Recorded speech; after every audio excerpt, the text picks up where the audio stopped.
Hi, this is Rich Guida from House Products, and we're back again with Jed Talbot, chemist here at House. Today we're going to be talking a bit about different diesel fuel types and the quality of diesel fuel. So talk a little bit about diesel fuel quality and how that can vary from case to case, type to type, all the things that happen. So there's many types of diesel fuels that are used, and not all are equal.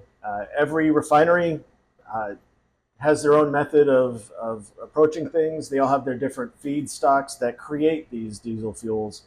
And the wide variety leads to a real challenge on the consumer side of how to get, predictable performance, longevity, power, mileage, and emissions out of their equipment and trucks. Can you run through the different types of diesel fuel that's available for consumers, truck drivers, farmers?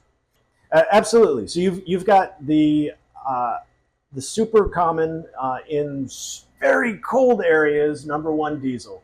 This is the stuff that has better cold temperature performance, but it's not nearly as energy dense as number two diesel is, which has a better density of power in it than number one, but it has the downside of not handling cold temperatures so well.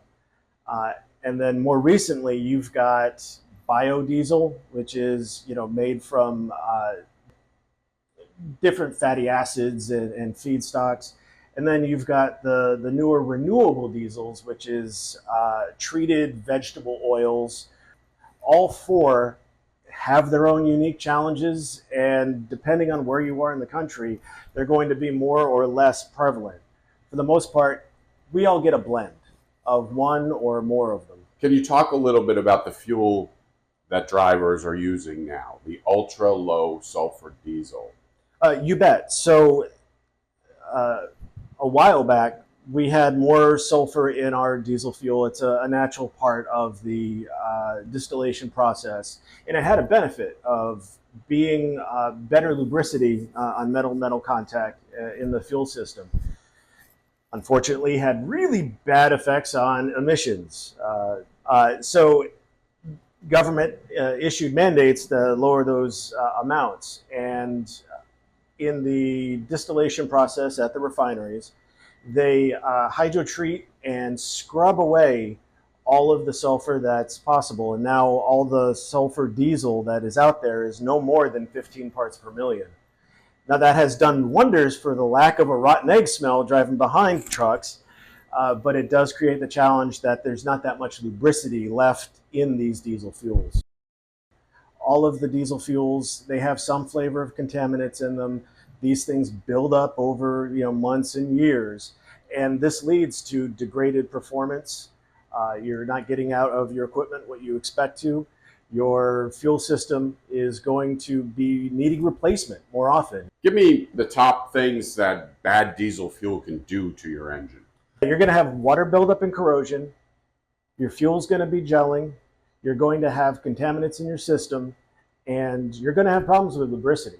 Those are the big ticket items that bad diesel is going to give you. So how do you pick the best diesel fuel available? There's not a lot you can do.